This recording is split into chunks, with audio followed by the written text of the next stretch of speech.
Students, मेरी class में आप सबका स्वागत है। आज है भारत में महिलाओं की स्थिति से रिलेटेड क्लास 2। इससे पहले हम लोग इतिहास में महिलाओं की क्या स्थिति थी ये पूरा इतिहास में किया है। आज हम करेंगे भारत में महिलाओं की स्थिति कुछ इम्पॉर्टेंट फैक्ट्स के साथ। तो सबसे पहले भारत की महिलाओं की संख्या भारतीय जनसंख्या का लगभग आधा है, फिर भी उनकी परिस्थिति यानी उनका योगदान क्या है इसको लेके आज तक फाइट है। ठीक है, सिर्फ कीवर्ड्स के थ्रू मैं आपको पूरी कहानी बताऊंगी। महिलाओं को आज भी असमानता सहना पड़ता है। इसके अलावा महिलाओं को लिंग संबंधी विकास सूची यानी कि GDI और HDR मानव विकास रिपोर्ट में लिंग संबंधी विकास सूची स्पेशली महिलाओं पुरुष की उपलब्धियों को दिखाने के लिए बनाया गया।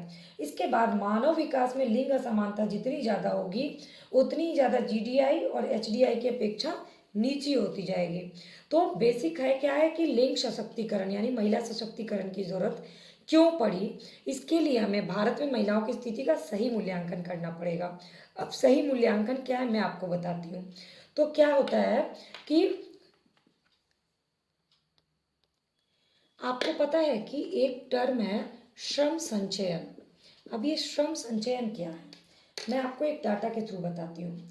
विश्व की एक रिपोर्ट आई और उस रिपोर्ट में कहा गया कि विश्व में किए जाने वाले कार्य के घंटों में 70% से ज़्यादा काम महिलाएं करती हैं, लेकिन उन्हें विश्व की आय का 15% प्राप्त होता है और संपत्ति का केवल 2% उनके अधीन होता है। तो अंत में क्या आप कंक्लूजन निकालिएगा कि परिवार महिलाओं को घर का काम और बच्चों की देखभाल का काम सौंप देता है और आमतौर पे माना जाता है कि पुरुष जो है ना वो घर के बाहर का काम करते हैं और महिलाओं घर के अंदर का काम करते हुए ही बाहर का काम कर सकती हैं। मतलब अगर कोई महिला जॉब कर रही है तो उसको घर के साथ साथ जॉब को संभालना पड़ेगा।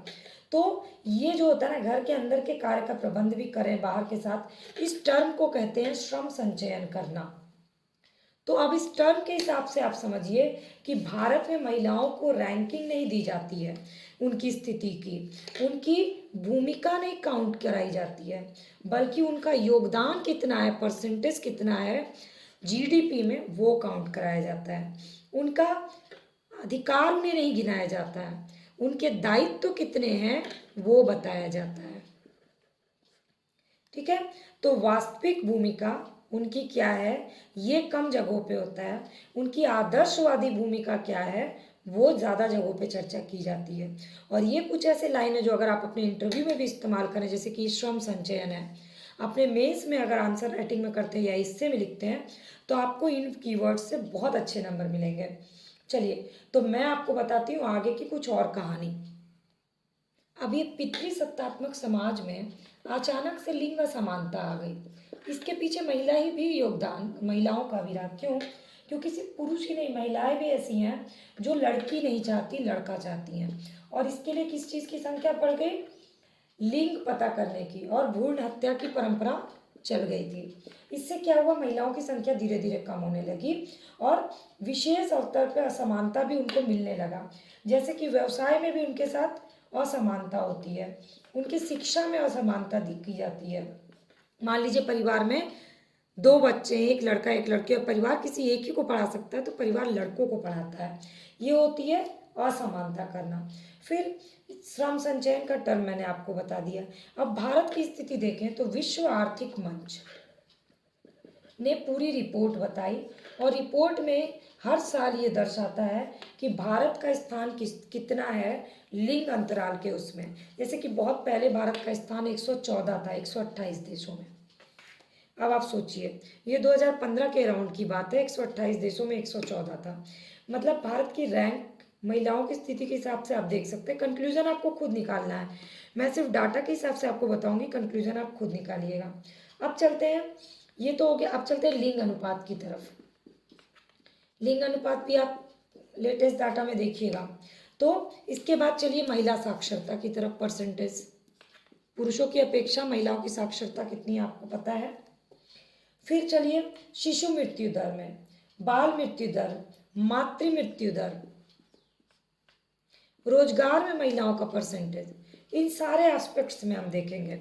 फिर राजनीतिक भागीदारी, राजनीति में महिलाओं की भागीदारी, प्रशासन में महिलाओं की भागीदारी, ये सारे ऐसे टर्म्स हैं जिसमें आप महिलाओं की भागीदारी के हिसाब से कंक्लूजन निकाल सकते हैं। तो चलिए अब हम मूल्यांकन करके बताते हैं क्या कंक्लूजन है।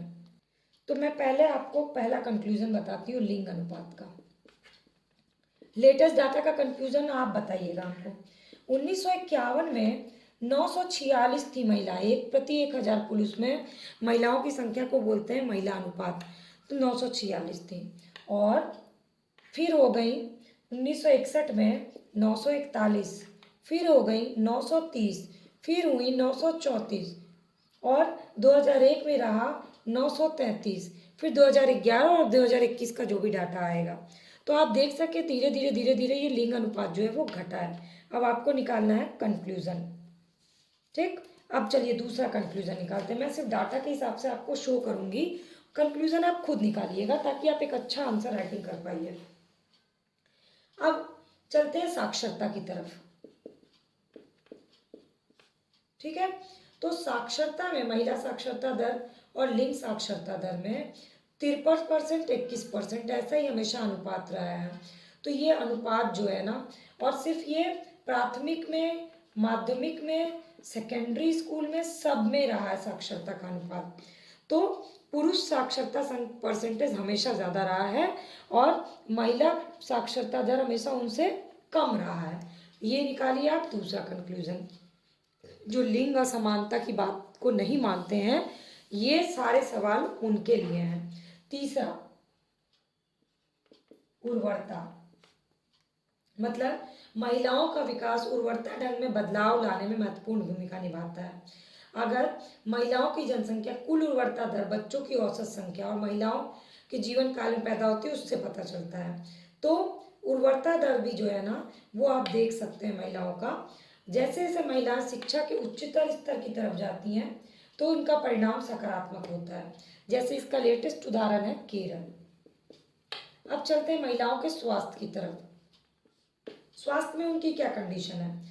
तो महिलाओं को तो बड़ा शक्तिशाली माना जाता है और कहा जाता है कि वो ज़्यादा साल तक स्वस्थ रहती हैं। लेकिन तब भी पता नहीं क्यों भारत में मातृत्व मृत्यु दर वो कमी नहीं हो रही है। आज भी मातृ मृत्यु दर बहुत अधिक है। इसके बाद भारत में गर्भपात की संख्या कम नहीं हो रही है। भारत में एनीमिया से मरने वाली महिलाओं की संख्या कम नहीं हो रही है। भारत में बॉडी मास इंडेक्स सामान्य से नीचे नहीं है महिलाओं का। और ये सब आप लेटेस्ट डाटा देखिएगा इसका। मैं आपको सिर्फ एक बता रही हूँ ताकि इस एस्पेक्ट से आप आंसर को अपने लिख सकिए। और डाटा के हिसाब से 80,000 गर्भवती महिलाएं या नई माताएं भारत में प्रति वर्ष कई सामान्य कारणों से मर जाती हैं, जैसे कि रक्तस्राव, एनीमिया होना और उनकी सही तरह से उनको स्वास्थ्य सुविधा नहीं मिलने के कारण। तो हमने अब स्वास्थ्य भी देख लिया। अब चलते हैं भाई राजनीति, बहुत बड़ा एस्पेक्ट है राजनीति में उनका योगदान। तो राजनीति में चलते हैं। वैसे तो महिलाओं को कहा जाता है कि महिला कला हो या विज्ञान सभी में अव्वल होती हैं, लेकिन पता नहीं क्यों घर के चार दीवारी से बाहर उनका पैर बहुत कम रखा रहता है। तो राजनीति में महिलाओं का योगदान परसेंटेज 2004 में कुल मतदाता परसेंटेज 47 था और 1952 में मतदाता परसेंट महिलाओं का 37% था। यानी कितना बढ़ा आप देख सकते हैं। अब राजनीतिक दल में आ जाते हैं। तो राजनीतिक दल में कुछ गिने चुने नाम है जो हम सभी को याद है। इंदिरा गांधी, सोनिया गांधी, इसके बाद जयललिता, ममता बनर्जी, मायावती, कुछ गिने चुने नाम हैं जो हमें महिला नेता के रूप में याद है। जबकि 33% आरक्षण का वो है। तब भी लोकसभा में कितनी सीटें हैं महिलाओं की आप बताइएगा मुझे कमेंट करके। हालांकि 73वें और 74वें संविधान संशोधन के द्वारा महिलाओं को 33% आरक्षण की गारंटी स्थानीय स्वशासन में भी दे दी गई, लेकिन शायद उनकी कार्य को उतनी गंभीरता से नहीं लिया गया और आज भी उनके परसेंटेज में कोई खास बढ़ोतरी नहीं हुई है। तो श्रम मंत्रालय जो अपनी रिपोर्ट निकालता है ना हर तिमाही, उस पर आप थोड़ा नजर मारिएगा, आपको खुद पता चल जाएगा। चलिए अब चलते हैं मीडिया की तरफ। भाई मीडिया में तो दो मीडिया, इलेक्ट्रॉनिक और प्रिंट मीडिया। ठीक है। रेडियो, टेलीविज़न, इंटरनेट सब, और हर जगह महिलाएं अच्छी खासी मात्रा में लोगों को दिख जाती हैं। तो दूरदर्शन जब 60 के दशक में शुरू हुआ था ना, उस समय महिला न्यूज़ रीडर आती थी। और क्यों? क्योंकि महिला को सुंदरता का स्वरूप माना जाता है और सुंदरता के लिए उनको सामने लाया जाता था। फिर लोगों में धीरे धीरे इसके लिए गुस्सा हुआ, प्रकट हुआ, और फिर सिनेमा में महिलाओं को जब लाया जाने लगा और धीरे धीरे प्रचार में महिलाओं का योगदान बढ़ने लगा, और महिला जो है ना, किसी भी वस्तु के प्रचार के लिए एक ब्रांड बन गई। चाहे वो किसी भी कंपनी का ऐड हो, लेकिन उसका प्रचार महिला ही करेगी। क्यों? क्योंकि महिलाएं लोगों को ज़्यादा इम्प्रेस करती हैं। तो मीडिया में महिलाओं का कितना योगदान है और कितना क्वालिटी योगदान है, इसका निष्कर्ष आप निकालिएगा। जैसे कि विज्ञापन में महिलाओं को अपने बच्चों के लिए पौष्टिक भोजन के बारे में चिंता करते हुए दिखाया गया और गोरे होने की क्रीम लगाते हुए दिखाया जाता है। तो ये इससे महिलाओं को किस रूप में प्रेस करना है, वो आप खुद निष्कर्ष निकालिए। अब हम देख लेते हैं पर्यावरण में योगदान। पर्यावरण में चिपको आंदोलन में महिलाओं का काफी योगदान रहा उत्तराखंड में।